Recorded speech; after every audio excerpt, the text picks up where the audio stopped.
Adrian Seccombe CISO for Eli Lilly discusses the importance of transparency of data, the security challenges, and how it can help enhance corporate reputation. So Adrian, what are some of these issues? Well, as you know, the Jericho Forum has been promoting the problem of deperimeterization for a while now. And one of the things that we've been considering, certainly inside of Eli Lilly, is the importance of recognizing that this is not just a journey that we're on for a short while. We are truly going to be living in glass houses in the future. The concept of transparency is going to be something that organizations need to get used to and be able to figure out how to live with. So there's some... Sorry, now when you say glass houses, are you saying that everyone is going to be able to see everything that you do? More and more, I think our world is going to be in that frame. I think it's actually an inevitable outcome of the way in which the internet is progressing, and they're going to be able to track down things that you won't necessarily have wanted them to see. So one of the challenges is don't go into the premise, don't go into any action without considering this action is going to be visible. So do act in the way in which I think we should all act as companies. Do act as if everybody is watching you. Do act as if the values of your organization are going to be exposed, and so make sure that you actually live up to your values. Don't consider any other behavior other than one which is values-based. So I think it's actually quite an useful frame to consider as we're going forwards, but it's also something to recognize that it's actually orthogonal to the issue of privacy. So on the one hand, we're actually going to find ourselves in a world that is going to be transparent, and on the other hand, we've got the challenge of needing to protect the privacy of our customers and partners. So there's going to be some very interesting challenges going forwards. In fact, recently on the radio, one of the interviewers was just pulled off because of BBC couldn't actually protect the privacy of the other party. So there's some very interesting dynamics about wanting to be transparent and open, and wanting to manage the privacy of the individuals on the other side. And I think organizations will need to really think very hard and put in place processes, mindsets, procedures to balance this tension between the oncoming transparency, the transparency that we'll find ourselves in the very clear light of, and the privacy that we need to protect our customers. Why do you think we are going to be living in glass houses? And I mean, what makes you think that every company is going to be transparent? I think that the term is actually the way in which you used it this time.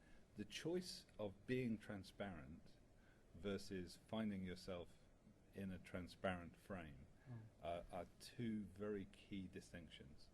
And certainly the things that we're actually proposing in the organization I work for, Eli Lilly, is trying to move to the high ground of being transparent, because transparency will be occurring.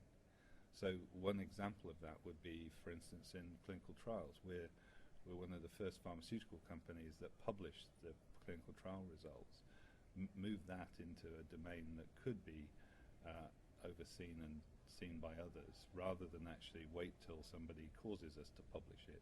So there's some very interesting tensions and dimensions. Now, clearly, in publishing those clinical trial results, we put a lot of effort into making sure that the patients who were on those clinical trials weren't exposed. So that's an example of that orthogonal nature of transparency and privacy. In fact, none of the clinical trials that were published could be used to actually identify any individual. Right, so that's very interesting. And rather than waiting for potential scandals or whatever, you're saying if you live the values and people can see you living the values, you don't even have to worry about reputational damage. Especially if you've already moved to the frame of not only am I going to live the values, but I'm going to be transparent while living the values, and that's a choice, and I think you picked it up very clearly. This transparency is coming at us anyway, so make a choice of actually being transparent, and I think the results can be a lot more positive, both for the customers and for the companies who actually do it. Now, the security aspects of this, how does that work? Well, one of the things we touched on just now was in the example of a clinical trial frame.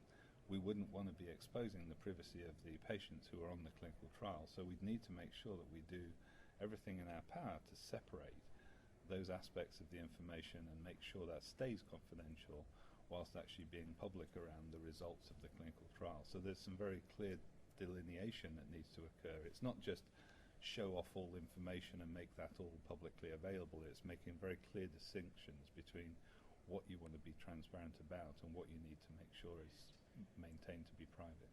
And presumably you'll need some kind of audit or verification mechanisms in place too. Absolutely, and those are already in place because of the regulations that exist today, so that it shouldn't be a surprise whether it's from HIPAA or a number of other different regulations from the FDA, the number of different EU privacy regulations that have been instantiated in law across the European governments. I think it's important to recognise, though, that taking the high ground and being transparent is actually going to be a very key step in our journey as a company. Right. From your experience so far in your journey to being transparent, are there any tips, any painful experiences that you've had on that journey that if you went through it again, you'd do it differently? Well, there's the accidental transparency. I mean, I don't think I'll be exposing anything that you don't already know of as a security professional. Unfortunately, Lilly was one of the earlier exemplars of why it's important to actually maintain privacy. We've made transparent or made available information about the names of depressed patients in the Prozac email situation. That was one of those examples that helped us understand that it needs to be a very clear balance, and protecting the privacy of patients and protecting the privacy of our customers is paramount. We actually created a chief privacy officer to instantiate that and make sure that that is not just something that we want to do, it's something that we accomplish on a day-to-day basis. In other words, one thing that other people can learn from your experience is to have someone in charge of privacy or privacy. I always get that word wrong. Should I say privacy or privacy? I've no idea which is which is why I tend to use both now, just to cover myself. So apologies for introducing both terms. So one thing that we can do is get and assign someone to be in charge of privacy across the whole organisation. Absolutely, and I think those tensions are going to be very valuable to recognise that we need to make sure that there are justifiable reasons to try and maintain the confidentiality of some information, especially as it pertains to the privacy of our customers. What about internal marketing and having people coming on board, getting stakeholders on board internally to have the employees start understanding the value of transparency? Did you have to go through any of those kind of... We're certainly starting that journey. I can remember when the decision was first made to put the clinical trials information out on websites. It was nearly a cultural shock, because previously it had been something that was maintained quite confidentially.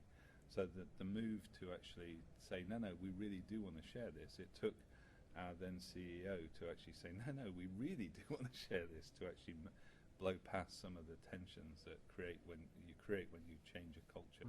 So I think cultural change is going to be very key, and we've actually got a number of activities going on around information culture change in our organisation, because making sure that we share information appropriately and collaborate is going to be very key as we take this journey of transformation.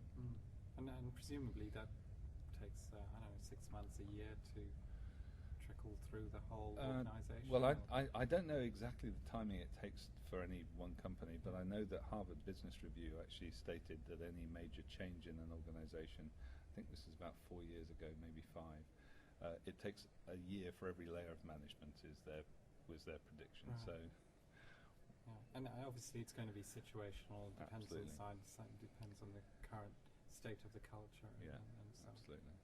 Okay, well, thank you very much for those insights, Adrian. Okay, been a pleasure.